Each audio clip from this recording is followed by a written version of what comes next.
regreso a casa.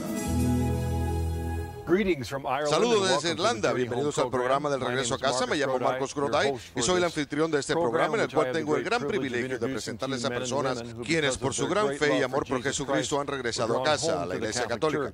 Estamos grabando este programa desde un hermoso jardín. Es el jardín de aguas y piedras en el centro del seminario de San Patricio en Maynooth, Irlanda. Quiero darles una idea de la belleza de ese lugar en el cual estamos. Y no siempre podemos grabar en exteriores, pero aquí estamos rodeados de lo que fue en los años 1800 el seminario más grande del mundo. Y es emocionante pensar que en este mismo lugar alrededor nuestro, en cierta época, hubo hombres que estuvieron profundamente comprometidos con aprender a ser sacerdotes, servir a nuestro Señor Jesús y llevar el Evangelio hasta los confines del mundo. Y hacia mi derecha se encuentra esta hermosa iglesia, la cual pueden ver detrás de mí. Contiene la hermosa obra de muchos hombres, quienes por su gran amor por Cristo y su iglesia, dedicaron su trabajo al servicio de la proclamación del Evangelio y la alabanza de Dios. Pero estoy aquí para entrevistar a un hombre cuyo amor por Cristo también lo llevó a regresar a casa. Jason Hamilton, bienvenido al programa El Regreso a Casa. Gracias, Marcus. ¿Cuánto te demoras para manejar desde Irlanda del Norte? 3 horas. 3 horas. ¿Vienes mucho por acá? Nosotros en los Estados Unidos no estamos muy familiarizados con las divisiones aquí en Irlanda. Tal vez sería bueno comenzar con un poquito de historia o descripción de las divisiones aquí en Irlanda. Bien, es una pregunta muy amplia. Irlanda del Norte e Irlanda del Sur son países separados. Irlanda del Norte se encuentra bajo el gobierno de Gran Bretaña, le guste o no. E Irlanda del Sur se encuentra bajo el gobierno de Irlanda del Sur. Y por supuesto, el gobierno de Irlanda del Sur es una república, mientras que Irlanda del Norte es gobernado por la reina. No le gusta a mucha gente. Como dices, no lo puedes resumir en un minuto, pero te agradezco mucho. También te quiero preguntar, ¿siempre viviste en Irlanda del Norte o en esta parte del país? Sí, de hecho soy de una ciudad llamada Portadown, es muy conocida en el norte. Es uno de los lugares en el norte de los cuales la gente hace bromas, como uno de los apóstoles. En nuestro idioma, el nombre de la ciudad se deletrea de forma similar al nombre de uno de los apóstoles. Y la gente de mi ciudad tiene reputación de ser muy vigorosa. Normalmente, en todos los programas de regreso a casa, por costumbre, les pido a los invitados que nos cuenten un pequeño resumen de su vida espiritual. ¿Cómo te criaste? Mi familia es lo que se considera clase media alta. No sé si en los Estados Unidos también le llaman clase media alta. Mi padre tenía un negocio grande, era importante en Portadown, era bastante respetado. Mi madre era inglesa, era enfermera. Tuve un hermano y una hermana, pero a pesar de ser irlandeses no éramos muy religiosos. Íbamos a misa los fines de semana, pero no nos gustaba a mi hermano y a mi hermana. ¿A qué iglesia ibas? A la iglesia de Irlanda. Es parte de la iglesia episcopal anglicana. Íbamos, pero no solíamos rezar todas las noches. Nos arrodillábamos al pie de la cama. Dios bendice a mamá, bendice a papá. Y a medida que crecía, la lista se volvía más larga y llegué al punto en el cual tenía más de 20 personas. Ya no entraba más gente en la lista. Así que me cansé de rezar así. Creo que tenía alrededor de 8 o 10 años cuando dejé de rezar. ¿Era una oración de fe en Dios o era más bien un ritual? Era un ritual. Nunca nadie nos dijo. No teníamos... simplemente no fuimos educados. Mis padres nos llevaban a la iglesia, pero como sucede a menudo en el norte es un país único, pero por causa de los problemas, así le llamamos, la gente no habla acerca de la fe. Para papá y mamá era algo muy personal. Cuando éramos niños, nunca nadie nos habló al respecto. Me imagino que fue disminuyendo poco a poco hasta que dejó de ser importante. Una cosa que he escuchado en conversaciones con personas, un aspecto particularmente reconocible de la vida en Irlanda es que la gente no habla acerca de su fe. ¿Dirías que eso se originó a causa de los problemas en los años 1500 o 1600, cuando la única forma de estar a salvo era no hablar acerca de su fe? De hecho, nunca se me ocurrió, pero años más tarde mi abuela me dijo, ella era presbiteriana, una presbiteriana muy devota. En mi ciudad tenía la reputación de ser una matriarca. Si alguien destacaba el tema, ella solía decir abruptamente, no tengo que hablar acerca de mi fe. Era muy personal. Efectivamente, así era. Entonces, tu procedencia espiritual directa era de la Iglesia de Irlanda. Así es, la Iglesia de Irlanda. ¿E ibas a la iglesia ocasionalmente? ¿Recibiste alguna educación del catecismo cuando eras niño? Fui a una escuela de internado. Era un internado para varones donde había bastante abuso físico. Estudié para la confirmación con el obispo. Recuerdo que yo prefería ir a jugar, pero mi hermano me arrastraba a las clases de confirmación. Y recuerdo haberme quedado dormido todo el tiempo. Mi hermano solía sentarse detrás de mí y golpearme la cabeza. Que Dios bendiga al obispo. Puede que la semilla haya sido plantada, pero nunca te diste cuenta. Entonces, a la edad de 8 años decidiste que ibas a dejar de rezar por las noches. ¿Fue entonces que la fe que tenías en aquel entonces empezó a salirse de tu vida durante ese tiempo? La única otra oración que recuerdo haber rezado fue cuando tenía exámenes. Recuerdo que tenía 15 años y recuerdo haber pensado, por favor Dios, si haces que apruebe este examen, te prometo rezar más. Así que durante tu adolescencia, ¿dirías que ese distanciamiento de la fe existió durante toda la secundaria y la universidad? Así fue. La universidad en Inglaterra. Me quería salir de Irlanda del Norte porque nos odiaban mucho, porque los problemas eran bastante severos. Existía una atmósfera de que uno no podía ser libre. Por lo menos yo lo sentía verdaderamente así. Como dije anteriormente, había mucho odio. Y en Irlanda del Norte uno se sentía bastante restringido, así que quería salirme y hacer cosas que no me hubiera sido posible hacer ahí. Así que me fui a Inglaterra, pero Dios no estaba entre mis planes. Ahora te quiero preguntar, si alguien te hubiera preguntado acerca de la fe, ¿hubieras dicho que eras cristiano, aunque no hubieras estado practicando? Es curioso que no preguntes. Como mucha gente ordinaria, yo tenía fe. Si le preguntase a cualquier persona de Irlanda del Norte si se encontraran en otro país, te contestarían la pregunta. Porque es parte de la mentalidad de Irlanda del Norte de no hablar acerca de la fe cuando estamos en nuestro país.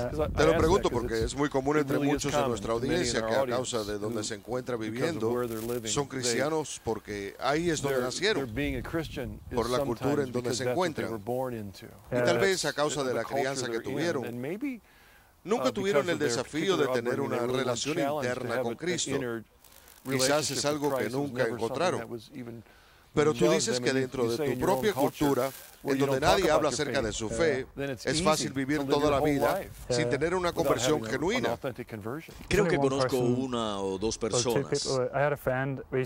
Yo solía tener un grupo de amigos quienes solíamos salir a tomarnos un trago o irnos de fiesta. Y uno de mis amigos era cristiano y yo lo toleraba. Honestamente yo pensaba que él era un poquito aburrido. Pero me caía bien y yo lo admiraba por su fe. Y la otra persona, cuando yo trabajaba en una granja, cuando vivíamos en el campo, fue uno de mis vecinos que se acababa de mudar. Se llamaba Malcolm. Y Malcolm era mi héroe porque tenía 30 años y era uno de los granjeros más jóvenes del área. Y era un hombre de Orange, una persona muy llena de vida, muy llena de amor. Y yo solía preguntarle, Malcolm, ¿por qué vas a misa? Sinceramente, ¿por qué vas a misa? Y él me solía contestar, cuando seas mayor, lo entenderás. Y eso siempre lo llevé por dentro. Él sabía que existía una especie de barrera. Así es. Cuando yo era niño, nunca nadie me lo explicó.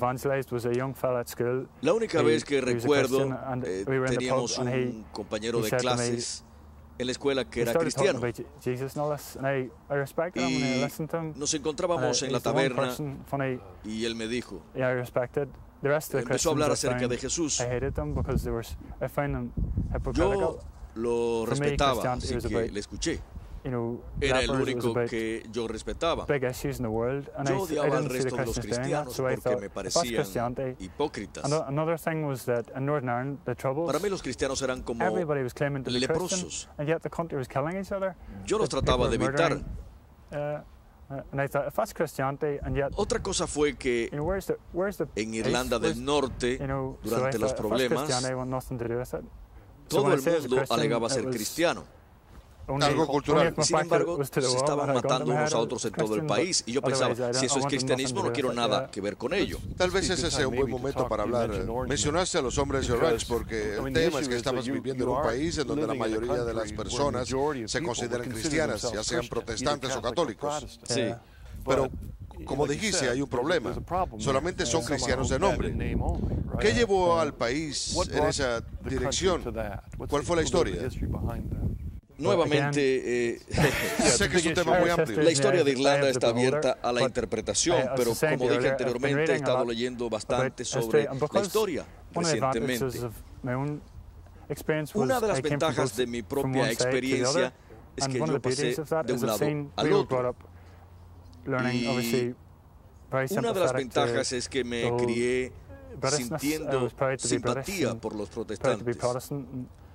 Me enseñaron a sentir orgullo de ser protestante y yo lo valoraba. Quizás no totalmente, pero lo valoraba en ciertos aspectos. Pero la historia que aprendí más adelante, cuando me volví católico, me encontré con muchas sorpresas. Yo nunca supe que los católicos habían sufrido de la forma en que sufrieron. Cuando uno se cría de la manera en que me crié en el norte, es como si a uno le lavaran el cerebro con respecto a los católicos. De hecho, ni siquiera creíamos que eran cristianos. Así era, y felizmente yo fui un protestante bastante liberal y fue así. Gracias a mis padres. Ellos eran bastante moderados. Desde mi perspectiva, cuando nosotros hablamos acerca de la hambruna de las patatas, fue en los años 1800, ¿o es así? Así es, en 1879. Es cierto cuando dices que la gente de Irlanda del Norte lo hubiera considerado puramente como un acto de la naturaleza. Pero cuando uno escucha a otras personas, escuchamos que tuvo que ver con la política y la separación de los protestantes y los católicos. Es un tema muy delicado. Las historias son muy variadas y hay gente que ni siquiera quiere escuchar otras versiones distintas. Y los irlandeses son iguales. Por mi propia experiencia sé que Irlanda ha sufrido mucho. Hay muchos temas que provocan una reacción muy fuerte entre ciertas personas. La gente en realidad no odiaba a la Iglesia Católica, sino más bien como bien lo que ellos creen que es la Iglesia Católica. Y esa fue la experiencia. Yo odiaba lo que yo pensaba era la Iglesia Católica. Odiaba a los católicos por lo que yo pensaba. Me habían lavado el cerebro. Estoy de acuerdo contigo. Obviamente nuestra meta no es destacar esos temas, sino más bien contarle a la audiencia que eso es parte de tu pasado y que de ahí es de donde provienes. Las batallas que luchaste y te criaste en esa atmósfera, sin poder mirar el otro lado de la moneda, sino hasta más adelante. Es interesante lo que dijiste, y ni siquiera pensabas que los católicos pudieran ser cristianos. Pero tú te considerabas cristiano, que ni siquiera practicabas el cristianismo. Eso es común. Es hipocresía. Hay gente que no está viendo y escuchando. Recuerdo que yo mismo recuerdo un aspecto de mi vida de esa forma, hasta que por medio de la gracia de Dios por fin despertamos, y eso es lo que queremos que suceda, pero esa es la parte importante. ¿En qué momento empezaste a aceptar a la Iglesia Católica? ¿Qué fue lo que dio inicio a eso en tu vida? Como dije, esencialmente Dios me tendió una trampa. ¿Fue durante tu época universitaria? Cuando yo era adolescente, una de las cosas que me encantaba era la poesía y la música. Me encantaba la música, me encantaba escucharla en mi cuarto. Y mi hermana trabajaba en una tienda de discos. Solía traer a casa discos de música folclórica irlandesa, y a mí me parecía fantástico. Yo no le decía a nadie lo que estaba escuchando, pero era música de la República. Y se supone que si uno era irlandés, uno tenía que odiar la música de la República de Irlanda, pero a mí me encantaba esa música.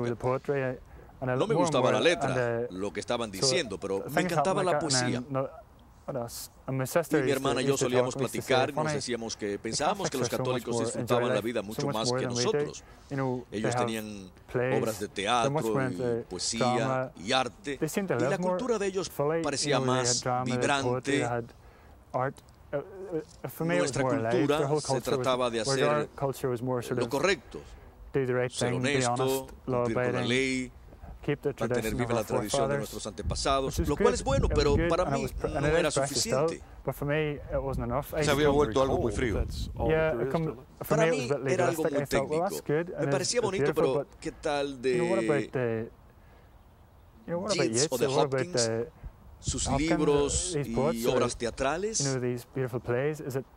Para mí no estaba mal que me gustaran esas cosas, y sentía que mi destino era otro.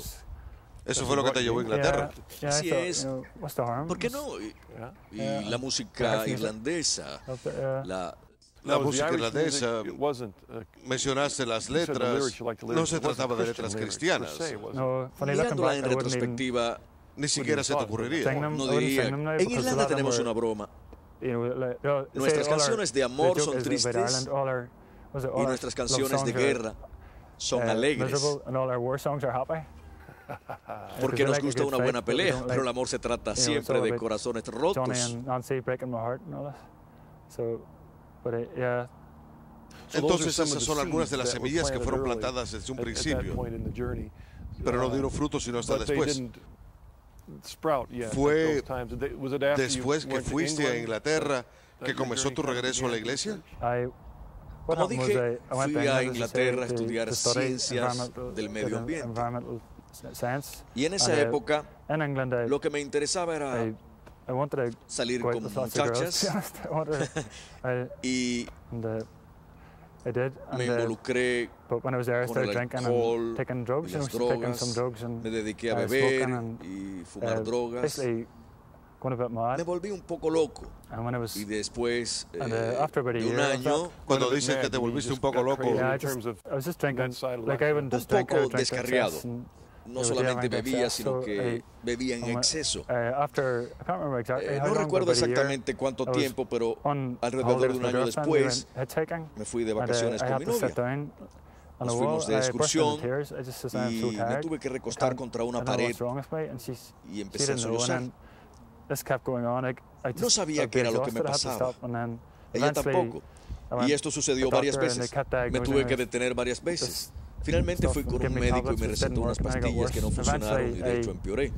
Finalmente durante Navidad, no recuerdo cuál año, creo que fue 1990, el médico me dijo que tenía una enfermedad.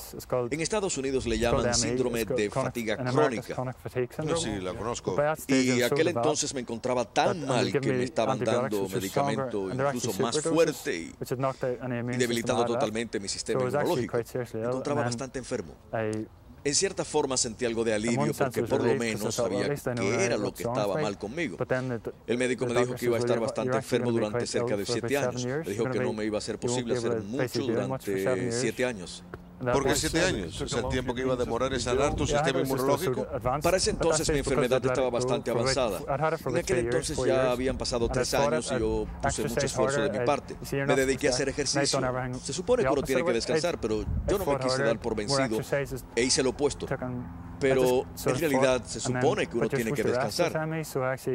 Pero llegó un momento en el que mi enfermedad estaba bastante avanzada, así que consulté a un especialista que había venido desde Inglaterra y me dijo que iba a demorar 7 años para que mi sistema inmunológico se recuperara. En aquel entonces, para mí fue como una sentencia de muerte. Yo tenía 21 años y quería organizar una fiesta de cumpleaños para mí, pero me encontraba demasiado enfermo. Pensaba que mi vida había terminado. Recuerdo que me deprimí mucho y a medida que mi depresión empeoraba, dejé de hablar con la gente, dejé de hablar con mis padres. Mi novia estaba en Inglaterra y fue muy difícil para ella. Mis amigos no sabían qué me sucedía. Finalmente perdí contacto con todo el mundo y terminé encerrado en mí mismo, pensando, ¿cuál es el propósito de todo esto? ¿Cuál es el sentido de la vida? No tengo motivo para vivir. ¿Sabes a qué me refiero? Pensé que lo mejor sería cometer suicidio. Y no lo digo en broma. Aparentemente para los homosexuales o para las mujeres es una forma de pedir ayuda. Pero cuando se trata de un hombre, cuando piensan en cometer suicidio, por lo general lo están pensando en serio. De hecho, hasta hice un plan. Lo planeé durante una noche.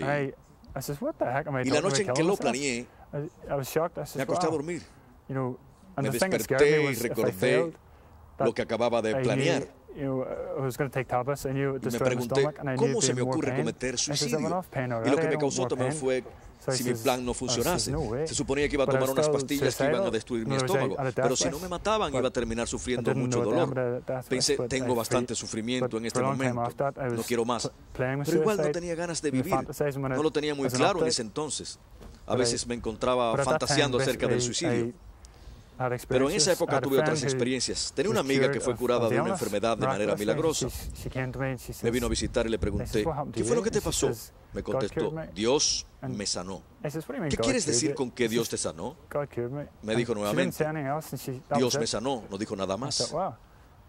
Te quiero hacer una pregunta. Durante esa época en que no tenías ganas de vivir, cuando llegaste al punto de la desesperación y estabas dispuesto a suicidarte, ¿se te ocurrió pensar lo que iba a suceder después? ¿Se te ocurrió pensar acerca del más allá? ¿Estabas tan alejado de la fe que pensaste que una vez que cometieras suicidio iba a ser el final de todo? ¿Que no había nada después? Es curioso que lo preguntes. De hecho, sentí...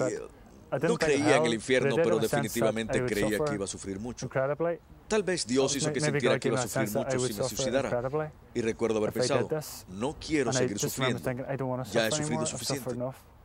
Entonces, dentro de todo esto, no quería sufrir más. Había una semilla de gracia que reconocía que esto no era bueno.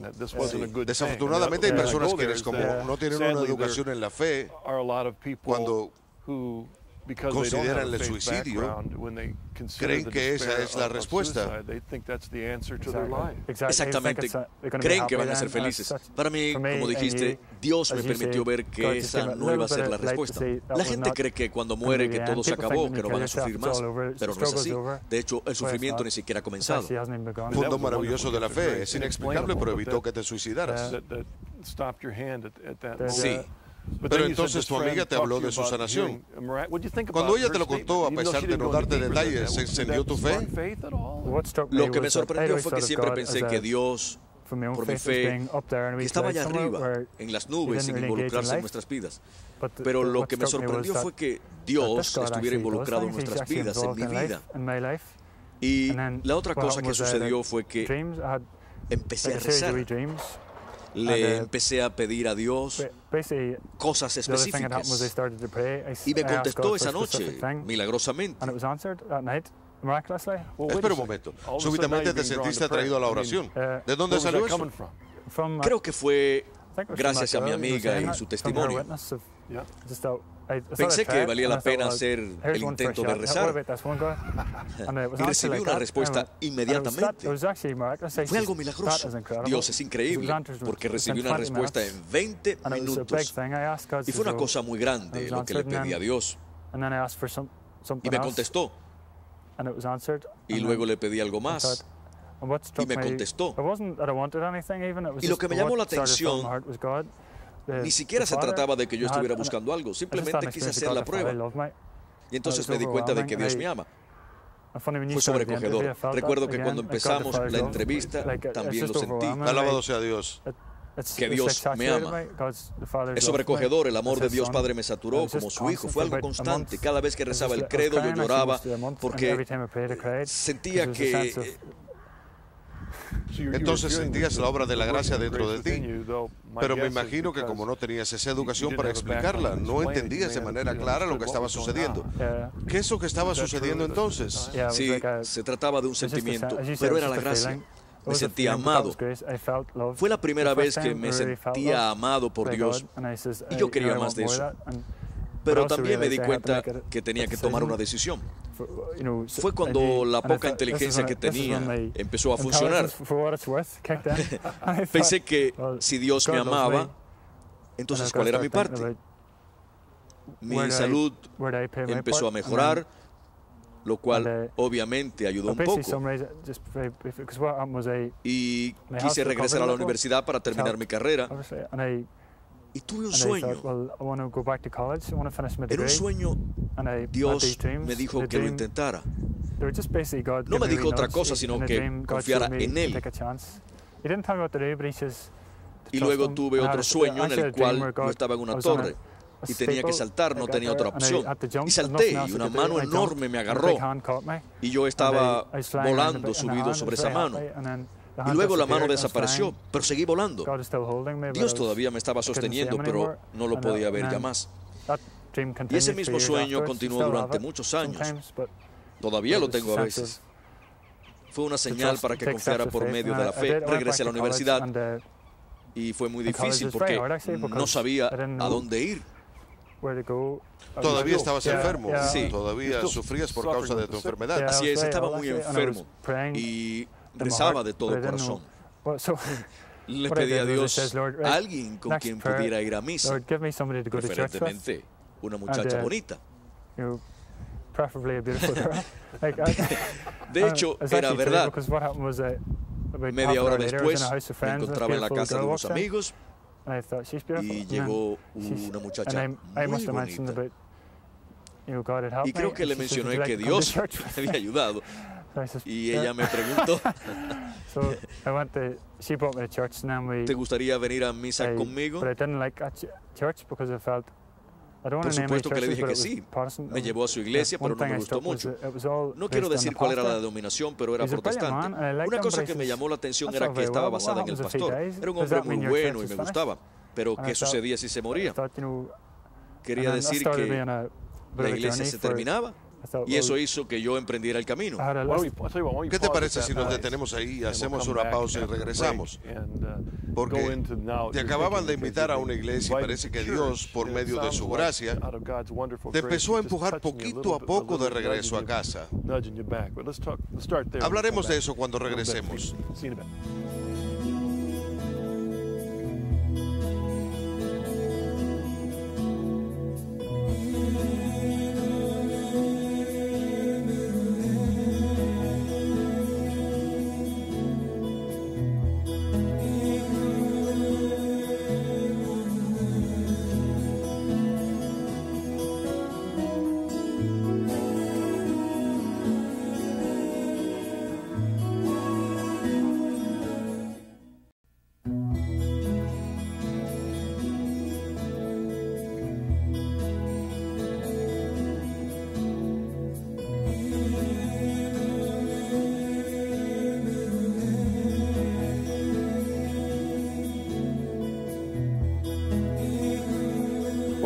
Bienvenidos nuevamente al regreso a casa. Nuestro invitado es Jason Hamilton y estamos aquí en este maravilloso jardín en el seminario de San Patricio en Maynooth, Irlanda. Continuemos donde nos quedamos. Tu amiga te había invitado a que fueras a su iglesia. Sí, yo quería rezar, pero quería ser parte de la comunidad cristiana. Y me hacía falta ser parte de la comunidad cristiana, aunque renuentemente. Ella era muy bonita, así que me convenció. Como dije, cuando estaba en la iglesia, yo era muy cínico y pensé que si iba a hacer esto, lo iba a hacer bien. Porque mi experiencia en Irlanda del Norte había sido una de hipocresía. Yo había visto la hipocresía entre los cristianos o quienes decían llamarse a sí mismos cristianos. Así que pensaba que si lo iba a hacer, lo iba a hacer bien. La iglesia me parecía muy buena. Pero ¿qué pasaba si el pastor se moría? ¿La iglesia también se moría? No se puede basar una iglesia en un pastor. Intelectualmente me di cuenta que algo no estaba bien. Así que pensé, voy a buscar otra iglesia. Y no lo hice a la ligera. Verdaderamente lo medité. Hice la prueba en otra iglesia. Los cristianos tienen que hacerlo de corazón. Yo quería alabar a Dios. Me gustó esa iglesia y especialmente el pastor, quien era muy joven. Pero algo faltaba. En esa iglesia alababan mucho a Dios, era muy carismática, pero yo sabía que el cristianismo se trata de algo más que alabar a Dios. Me pregunté, ¿en dónde están las obras de caridad? ¿Dónde está el testimonio? ¿Dónde está el rito histórico? Porque pensaba que tenía que haber un rito. Uno no puede simplemente fundar una iglesia sino más. La iglesia no puede estar basada en un hombre. Yo no sabía si Dios le había pedido a ese hombre que fundara esa iglesia ni cuánto tiempo iba a durar. Porque muchas veces las iglesias no duran mucho tiempo. Porque nuevamente yo ya había sufrido bastante y no quería cometer otro error. Quería hacerlo bien. Así que entonces fui a otra iglesia. De hecho, era una iglesia anglicana. Fui a una iglesia anglicana y pensé, esto está bien, me siento cómodo, esto está bonito. El sacerdote es muy bueno. Y no había más que 3 personas presentes, pero no me importaba siempre y cuando estuviera en el lugar correcto. El sacerdote era muy bueno, pero nuevamente me empecé a dar cuenta que algo faltaba. En este momento estoy algo nervioso y no puedo precisar una cosa específicamente. Pero en aquel entonces enumeré varias. Sentí que al igual que muchas personas iba a ser cristiano, quería ser parte de la iglesia original. Quería ser parte de una iglesia en donde la gente compartiera la moral, viviera dentro de la providencia, amara a sus enemigos, ese tipo de cosas difíciles.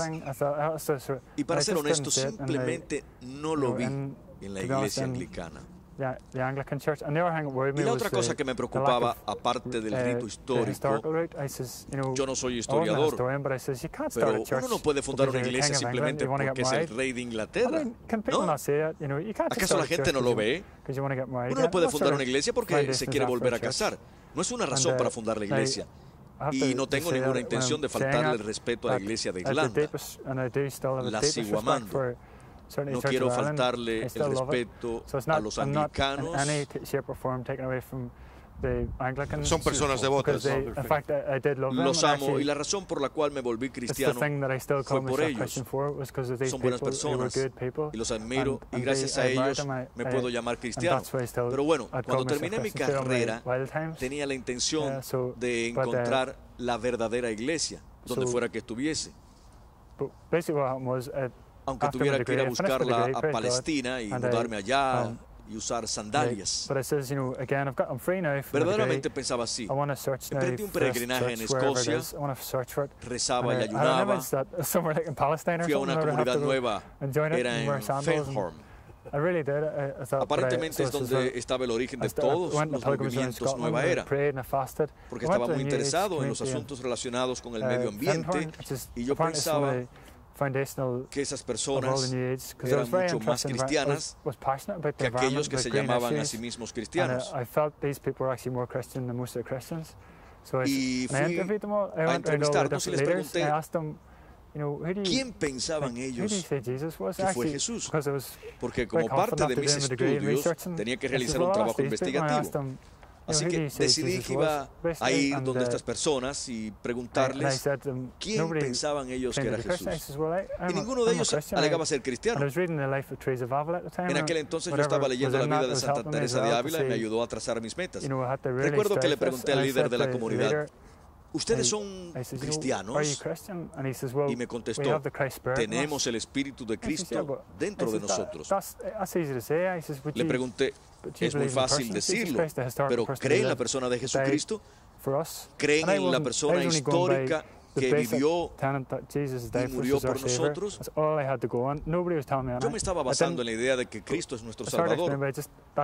Nadie me había enseñado ninguna otra cosa más. Es difícil de explicar, pero yo sabía que eso era cierto. Y yo sabía que esa tenía que ser mi base, porque en mi país hay muchos problemas por la fe, pero la gente se olvida que primero que nada, Él es nuestro Salvador. Yo creía que Cristo era quien Él decía ser, yo lo creía, a pesar de la manera en que fui criado, yo lo creía, pero yo conocía la idea del movimiento Nueva Era, de que uno podía creer lo que uno quería. De hecho, fui a su biblioteca. Tenían una sección sobre el satanismo, una sección sobre el catolicismo, una sección evangélica, una sección protestante. Me dije, uno no puede basar su religión en los sentimientos de uno. Mis sentimientos fueron los que me metieron en este problema. Yo sé que la verdad no va a provenir de mí. Como dije, me había metido en todo este problema por culpa de mis sentimientos. Entonces me marché. Hasta el día de hoy los admiro. Son buenas personas, pero simplemente están equivocados. Uno se da cuenta que están equivocados y que simplemente no entienden las cosas. Por más que traté, nunca los pude entender. Pero la idea que se me quedó en la mente fue la idea de haber visto personas arrodilladas en el piso rezando. Fue la imagen que se me quedó. Me puse a pensar, ¿quién se arrodilla en el piso a rezar? Los quiero mucho, pero no he visto muchos anglicanos hacer eso. Entonces pensé, los católicos se arrodillan a rezar. En ese caso, sería una buena idea que cuando termine mi peregrinaje, cuando regrese a casa, investigue sobre los católicos. Así que regresé a Sunderland, en donde me encontraba viviendo. Busqué una monja con quien había hecho amistad y me dijo, la Virgen te quiere, Jason, y quiere que vayas a Medjugorje. Yo no conocía a la Virgen, pero me bastaba saber que me amaba. Tenía una idea, pero no entendía por completo. Fui a Medjugorje, pero no me gustó porque lo encontré demasiado católico. No podía entender lo que estaba sucediendo. Simplemente no me gustaba. Me pareció horrible. Lo que sí hice fue ir donde un sacerdote y le dije, Padre, me quiero confesar. De hecho, era un sacerdote norteamericano. De hecho, era de Chicago. Y era capellán en la Universidad de Chicago. Y si nos está viendo esta noche, no sé su nombre, pero le quiero agradecer. Que Dios lo bendiga. Esto es para usted. Le dije, no estoy aquí para confesarme, pero quiero que me ayude a arrepentirme. Porque tengo muchos pecados y me quiero liberar de ellos. Y sé que me tengo que arrepentir. Pero no quiero absolución ni nada de esas cosas. Así que él lo respetó y me dijo, está bien. Así que empecé a arrepentirme. Y cuando lo hice fue cuando recibí la gracia. Sí. Porque súbitamente el Señor creo que se llama conocimiento infundido.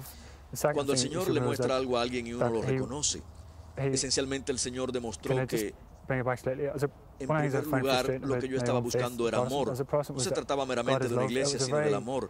Quiero retroceder un poquito. Cuando yo era protestante, teníamos la idea de que Dios es amor. Teníamos las Escrituras y eso era todo. Pero yo tenía un sentimiento de que había algo más. Dios es más fuerte que eso. Tenía el sentimiento de que Dios tenía que ser más fuerte que eso, que tenía que haber algo más.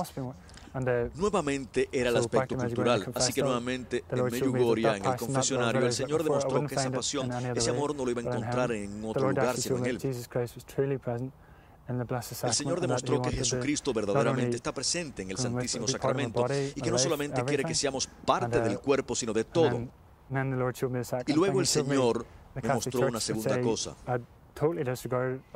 Me mostró a la Iglesia Católica, la cual yo nunca había considerado en ningún momento de mi vida. Me mostró que no había nada como ella, que no había sido inventada por el hombre, que no importaba lo que me hayan dicho cuando yo era niño, porque la Iglesia Católica había sido creada directamente por Dios.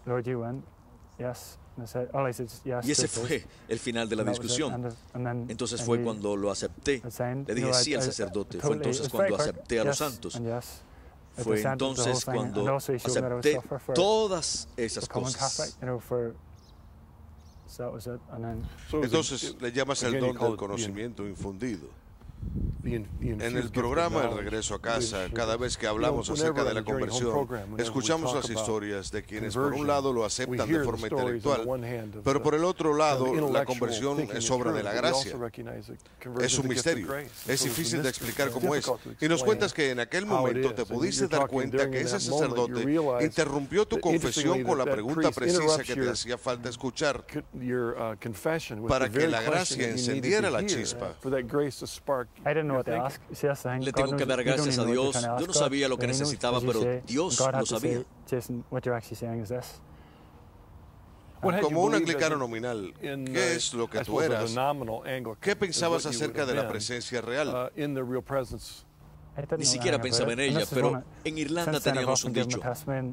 ¿Qué se puede decir de una iglesia a la cual le hace falta que Dios descienda sobre la tierra para evangelizar a su propio pueblo? Bueno, puede que tenga que ver con el estado de nuestros corazones, esa manera en que obra Dios en muchas personas. En la misa, cada vez que decimos levantemos nuestros corazones, lo hacemos para que Dios abra las puertas para nosotros, para que lo entendamos mejor. Entonces, aquel sacerdote te presenta un desafío un par de veces. En aquel momento, ¿te volviste católico? Asentí por completo. Y entonces regresé donde aquella monja. Ella tenía un grupo de oración en Inglaterra, así que me dediqué a rezar.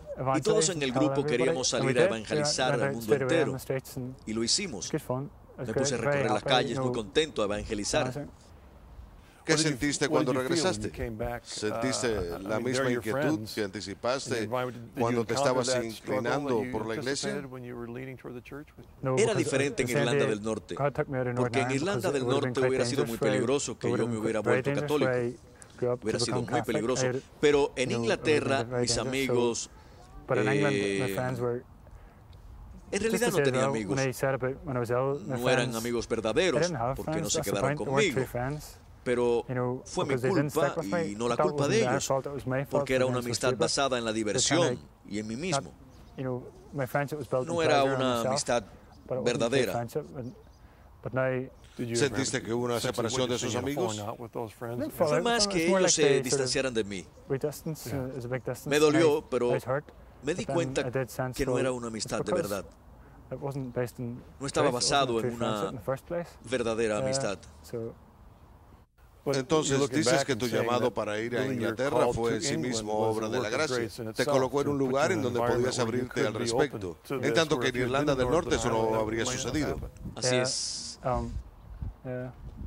Entonces, después de que regresaste a la iglesia, ¿te volviste activo en la iglesia? En cierto sentido, así fue. Yo quería ser parte de la iglesia, en lugar de un pequeño grupo de 6 personas. Me hacía falta más apoyo que eso.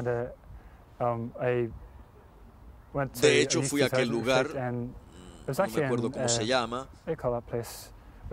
donde regalan los escapularios. Es el lugar donde regalan los escapularios. Es un lugar maravilloso. El padre Stan Fortino estaba ahí y el padre Daniel Lawrence. Son personas maravillosas. Es lo que yo estaba buscando y pensé, he tomado la decisión correcta. De hecho, el padre Stan me ayudó mucho. Háblanos acerca de tu actividad con el Grupo Juventud 2000, porque tuviste un papel muy importante para que viniera a Irlanda del Norte. Esencialmente lo que sucedió fue que después de que yo regresé a Inglaterra, la hermana me dijo, si te sientes inspirado, queremos que vayas a tu tierra natal y lo lleves allá. Me emocioné mucho. En aquel entonces estaba estudiando agronomía orgánica en Suffolk, en Inglaterra, y me desperté y pensé, ¿por qué no? Esencialmente sentí una gran alegría. Una gran alegría descendió sobre mí y me pregunté, ¿por qué no? Sentí que Belfast nos necesitaba. Era como si la ciudad estuviera muriendo a causa de la amargura de la gente. La fe de los católicos estaba languideciendo. Sentí que Dios nos estaba llamando para que fuéramos a Belfast y a otras ciudades del norte. Inicialmente fue Belfast. Entonces se inició en Irlanda del Norte. Nos tomó unos cuantos años, pero sí, alrededor de 10 años. ¿Recibiste una buena respuesta de parte de los adolescentes? Sí, de hecho, ahora tenemos más de 50 grupos en toda Irlanda. Tenemos 10 o 12 en el norte y estamos muy orgullosos, pero no somos perfectos. La gente a veces dice cosas de nosotros, que somos una cosa, que somos otra, que somos fanáticos. Nosotros le contestamos que sí, lo somos, y damos la otra mejilla. No somos perfectos, pero hemos crecido de un solo grupo a más de 50. La iglesia nos ha ayudado mucho, pero ha tomado mucho trabajo de parte nuestra. Lo que nos impulsa es que sabemos que existe la presencia real de Jesús. Por eso fue que yo ingresé a la iglesia, por la Virgen y por la presencia real de Cristo en la iglesia. De hecho, cuando recién ingresé a la iglesia, me involucré con una comunidad que estaba basada en la presencia real. Cuando recién ingresé a la iglesia, me encontraba muy dolido por causa de mi experiencia. Me encontraba profundamente dolido. Y una cosa que aprendí de ello fue que nunca más iba a basar mi fe católica en otra cosa, sino en la fe católica. No en portentos ni apariciones. Y no los quiero menospreciar porque son auténticos. Sí, pero no iba a basar mi fe sobre esas cosas. La gente no puede basar su fe sobre esas cosas, porque si eliminamos esas cosas, ¿en dónde queda la fe? En otras palabras, cuando reflexionas acerca de tu pasado, ¿qué le dirías a alguna persona de Irlanda del Norte que esté mirando el programa? Uno de los problemas, estoy muy orgulloso de ti porque provienes de una cultura que casi no habla sobre su fe. Y aquí estás, gracias a la fuerza del Espíritu, hablando acerca de lo que Dios ha hecho en tu vida. ¿Cómo romper esas barreras en Irlanda del Norte para alentar a la gente a que acepte la plenitud de la fe? Solamente puedo hablar a partir de mi propia experiencia. Lo encontraba bastante frustrante, incluso cuando quería hablar con protestantes en el norte. Ellos también eran muy cerrados. Tenía un amigo que me solía decir que uno nunca podía ganar una discusión con ellos. Y yo siempre solía discutir con ellos sobre la fe católica. Mi amigo me solía decir que uno no ganaba discusiones con ellos, pero por lo menos les hacía pensar. Así que yo adopté la filosofía de que nunca iba a ganar una discusión con ellos. ¿Cuál era la pregunta nuevamente? ¿Cómo ayudar a aquellas personas de tu país para que estén abiertos a la fe? ¿Qué podemos hacer? No lo sé. Lo que sé es que para mí volverme católico fue una decisión basada en mi libre albedrío. El Señor me preguntó y yo elegí libremente. Desafío a mis hermanos protestantes de Irlanda del Norte a que miren más allá de la política y a los católicos también. He tenido muchas conversaciones. Incluso esta misma semana hubieron problemas en Belfast. Hay gente que ha muerto y cuando hablo con católicos siempre mencionan la historia. Y también cuando hablo con protestantes siempre mencionan la historia. Pero les digo, puede que yo no sea totalmente imparcial, pero lo que sí sé es que hasta que los cristianos en Irlanda del Norte estén dispuestos a ver más allá de sus propios intereses políticos, la vida es mucho más que la política. Y como bien dijo Bono, el cantante de U2, Irlanda no es más que una manchita en una uña de Dios. Y como dice el Papa Juan Pablo II, hay que ser patriota. Pero ser patriota no quiere decir que uno tenga que morir por su patria. Y creo que ese es el problema. Hay mucha gente que está muriendo por Irlanda y no suficiente gente muriendo por Dios en Irlanda. Y yo seré el primero. Tengo que ser cuidadoso porque no conozco la política. No quiero que malinterpreten nada de lo que yo diga, pero recuerdo haber visto los letreros que exigen que Irlanda sea libre desde el centro hasta la costa. Y no sé de qué partido político sea ese mensaje, pero a eso nos referimos cuando nos referimos a los cristianos. Ese es el tipo de conversión que queremos, desde el centro hasta la parte de afuera. Nos hace falta una conversión auténtica desde dentro. No solamente ser cristiano por dentro, sino del corazón hacia afuera. Irlanda es un ejemplo muy bueno porque se habla mucho acerca de la libertad. Se menciona libertad en todos lados que uno vaya, pero a uno lo matan si uno no está de acuerdo. Y quizás tenga algo que ver con la broma que hice al comienzo del programa. Pero ha habido mucha gente que ha muerto por su fe en Irlanda. Ha habido muchos mártires por la fe, pero también hay muchos testigos silenciosos en el norte. Mucha gente buena que está muriendo todo el tiempo. Mucha gente buena que está trabajando por el proceso de paz. De hecho, el proceso de paz presente, por lo que tengo entendido, no fue construido basado en los partidos políticos. Fue construido basado en los esfuerzos de aquellos que abandonaron la violencia. Y fue entonces que empezó el éxito. Lo último que quiero preguntar, sé que es difícil para ti hablar al respecto, en especial por las barreras que existen en tu país, pero si alguien nos está escuchando, ¿tienes alguna palabra de aliento para que ellos consideren el mismo regreso a casa que tú realizaste? La Iglesia Católica es la iglesia verdadera. No porque lo diga yo, sino porque es la verdad. Es la única iglesia verdadera sobre la tierra y algún día será la única iglesia. Y no se trata de estar en el lado que va a ganar, simplemente es cierto. Cuando uno muera, uno quiere poder ser capaz de decirle a Jesús que a uno no le importó lo que la gente dijera de uno.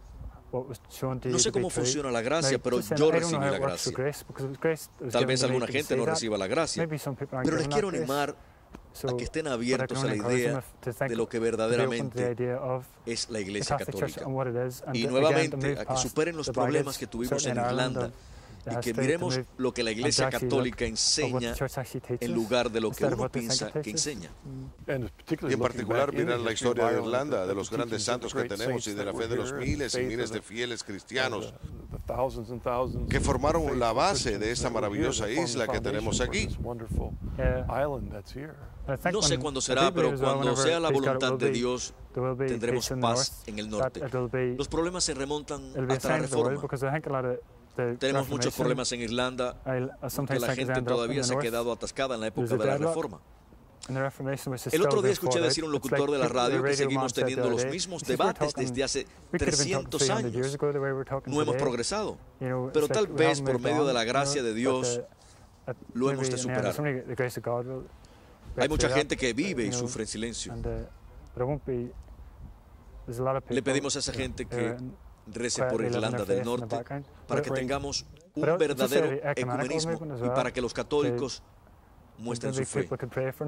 Porque parte del problema que yo he visto es que los católicos tienen miedo de demostrar su fe, de rezarle a la Virgen. Para mí la Virgen es clave. Ella me salvó, me ayudó a arrepentirme de mis pecados. Me ayudó con la confesión. Y ella nos puede ayudar a todos con los problemas del espíritu. Yo todavía sigo teniendo problemas. Y cada vez que me caigo, la Virgen me ayuda a levantarme. Y me dice que no tema y me dirige hacia Jesús. En ella tengo una buena amiga y le rezo todos los días.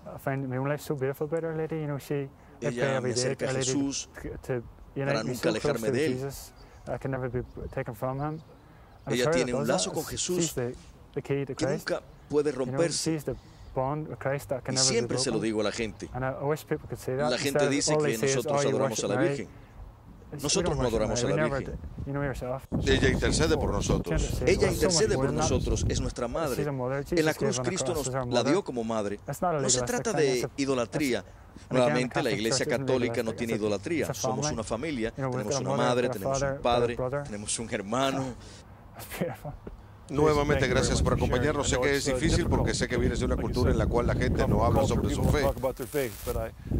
Rezo para que tu historia inspire a personas a que tomen en serio su fe y que respondan a la gracia y regresen a casa, a la plenitud de la iglesia. Muchas gracias. Y gracias a ustedes por acompañarnos en esta edición especial del Regreso a Casa desde Irlanda. Que Dios les bendiga y nos veremos nuevamente.